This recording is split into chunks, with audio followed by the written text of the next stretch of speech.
ঢাকা শহরের এক প্রান্তে ছোট্ট ভাড়া বাসায় একা থাকত আলিফ। বয়স মাত্র ২৭, কিন্তু জীবনের বোঝা যেন ৪০ বছরের মতো ভারী। সকালে উঠে রিকশায় পণ্য সরবরাহ করত, রাতে দোকানে কাজ করত। তার দিন শুরু হতো ফজরের আজান শুনে, আর শেষ হতো রাত্রে ক্লান্ত শরীরে। সবকিছুই যেন চলছে, কিন্তু কোথাও যেন একটুও শান্তি নেই। মনের ভিতর সবসময় একটা প্রশ্ন, আল্লাহ কেন আমার জীবনটা এত কঠিন করে রেখেছেন? আলিফের জীবনের একটাই স্বপ্ন, নিজের একটা ছোট দোকান খোলা। নিজে মালিক হবে, কাউকে জবাব দিতে হবে না।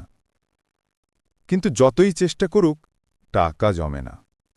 একবার মায়ের অসুখ, আর একবার রিকশা নষ্ট। সবসময় কিছু না কিছু বাধা এসে দাঁড়ায়। পরদিন সকালে রাস্তায় পণ্য দিতে গিয়ে হঠাৎ তার রিকশার সাথে একটা প্রাইভেট কারের ধাক্কা লাগে। রিকশা উল্টে যায়, আলিফের পা ভেঙে যায়। হাসপাতালে নিয়ে গেলে ডাক্তার বলল, অন্তত ৩ মাস কোনো কাজ করা যাবে না। আলিফের বুক কেঁপে উঠল। ৩ মাস কাজ না করলে খাওয়া চলবে কিভাবে? ২ সপ্তাহ পরেই টাকার অভাবে ঘর ভাড়া দিতে না পেরে ঘর ছাড়তে হল। বন্ধুরা কিছু সাহায্য করল, কিন্তু মনটা ভেঙে গেল। নামাজও ছেড়ে দিল। রাতে একা বসে কাঁদল, হে আল্লাহ, আমি কি দোষ করেছি? কেন সব কষ্ট শুধু আমার কপালে? ঠিক সেই রাতে পাশের মসজিদের ইমাম হাফেজ সালেহ সাহেব আলিফকে দেখতে এলেন। ইমাম জিজ্ঞেস করলেন, তুমি অনেকদিন মসজিদে আসো না কেন আলিফ?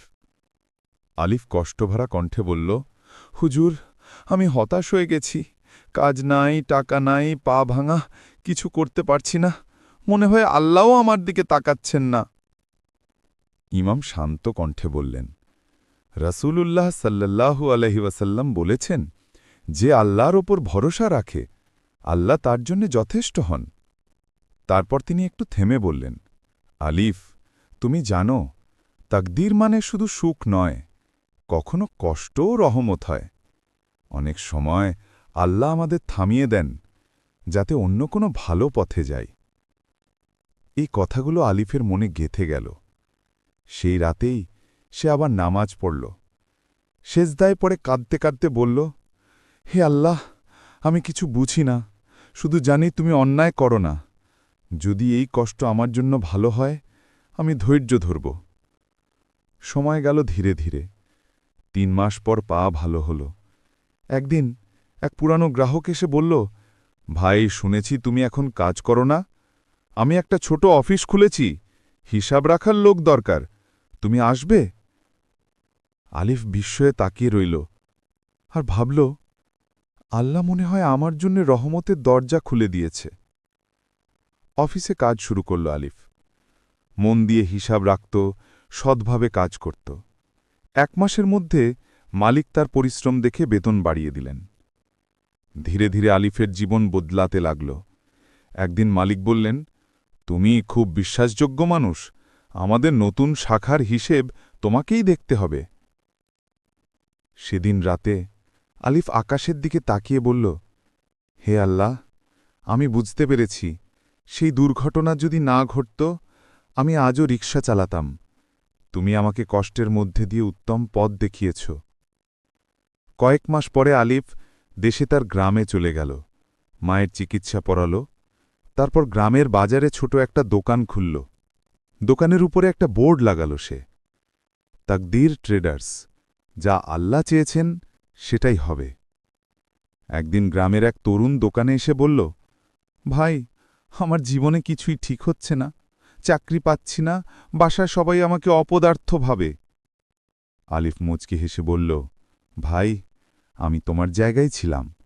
একসময় ভাবতাম আল্লাহ আমাকে ভুলে গেছেন, কিন্তু এখন বুঝি আল্লাহ কখনো ভুলেন না, তিনি শুধু সময় দেন। তারপর সে বলল, দেখো ভাই, আমার পা ভেঙেছিল, আমি ৩ মাস বিছানায় ছিলাম। তখন মনে হয়েছিল শখ শেষ, কিন্তু আল্লাহ তখন আমার জন্য ভালো পথ তৈরি করছিলেন। তাই ধৈর্য ধরো, নামাজ পড়ো, আর আল্লাহর উপর ভরসা রাখো। রাতে দোকান বন্ধ করে বাড়ি ফিরল আলিফ। জানালার পাশে বসে মায়ের কুরআন তিলাওয়াত শুনছিল। চাঁদের আলো ঘরে পড়ছে। তার মনে পড়ল সূরা হাদীদের আয়াত, কোনো বিপদই পৃথিবীতে বা তোমাদের নিজেদের মধ্যে আসে না, যা আমরা তা ঘটার আগেই নির্ধারণ